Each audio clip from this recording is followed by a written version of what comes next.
Radio صدائے حریت جموں کشمیر سے سنیے تازہ ترین خبریں۔ وزیر اعظم پاکستان عمران خان نے بھارتی حکومت کی مذمت کرتے ہوئے کہا ہے کہ دنیا کورونا سے لڑ رہی ہے جبکہ بھارت کی ہندوتوا حکومت نسل پرست ایجنڈے کو آگے بڑھا رہی ہے۔ مقبوضہ کشمیر میں آبادی کا تناسب تبدیل کرنے کی کوشش غیر قانونی اور تمام بین الاقوامی قوانین اور معاہدوں کی خلاف ورزی ہے۔ پاکستان کشمیریوں کے حق خود ارادیت کی حمایت جاری رکھے گا۔ وزیر خارجہ پاکستان شاہ محمود قریشی نے اقوام متحدہ کے سیکرٹری جنرل انطونیو گوتریس سے ٹیلی فون پر گفتگو کے دوران اقوام متحدہ اور عالمی برادری سے اپیل کی ہے کہ وہ بھارت کو مقبوضہ کشمیر کی آبادی کا تناسب اور شناخت تبدیل کرنے سے روکیں۔ Jammu Kashmir youth social forum اور ورلڈ کشمیر اویئرنیس فورم سمیت دیگر جماعتوں نے ڈومیسائل کے نئے قانون کو مسترد کرتے ہوئے کورونا وائرس کے پھیلاؤ کے پیش نظر جیلوں میں نظر بند تمام کشمیریوں کی فوری رہائی اور انٹرنیٹ پر سے پابندیاں اٹھانے کا ایک مرتبہ پھر مطالبہ کیا ہے۔ مقبوضہ کشمیر میں قابض بھارتی فوج نے سخت لاک ڈاؤن کے دوران بھی مختلف علاقوں میں محاصرے اور تلاشی کی پرتشدد کارروائیاں جاری رکھتے ہوئے متعدد افراد کو گرفتار کیا، جبکہ سری نگر جموں شاہراہ بند رہنے اور کورونا وائرس سے بچاؤ کے لیے عائد کی گئی بیجا پابندیوں کی وجہ سے مقبوضہ علاقے میں بچوں کا دودھ، ادویات، سبزیاں اور دیگر اشیاء ختم ہو چکی ہیں،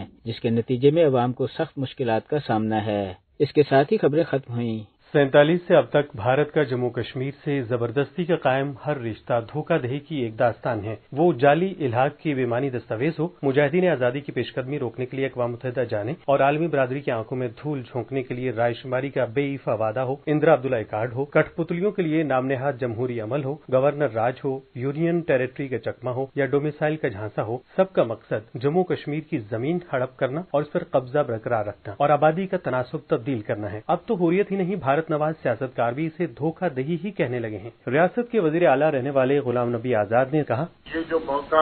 مرکزی سرکار نے چنا ہے یہ بھی ایک بڑا دھوکہ ہے۔ اس وقت ان کو معلوم ہے کہ پورے ہندوستان میں لاک ڈاؤن ہے، کسی کو اجازت نہیں ہے، 4 آدمی کو کسی ملنے کی اجازت نہیں ہے، گھر سے باہر نکلنے کی اجازت نہیں ہے۔ پہلے تو جموں کشمیر کو 7.5 مہینے میں لاک ڈاؤن میں رکھا، نظر بند رکھا، اور اب اس طرح کا یہ قدم اٹھایا جس کی سب نندا لوگ کرتے ہیں، تو سرکار نے ایک ایسے وقت پہ یہ فیصلہ لیا کہ بھائی باہر تو نکل نہیں سکتے ہیں، شور مچا نہیں سکتے ہیں، تو اسی دھکے میں یہ فیصلہ بھی لے لو۔ یہ بھی ایک دھوکہ ہے جموں کشمیر اور لداخ کے عوام سے۔ کسی کے لیے گڑھا کھودنے اور دھوکہ دینے والے کبھی کامیاب نہیں ہو سکتے، یہی تاریخ کا سبق ہے۔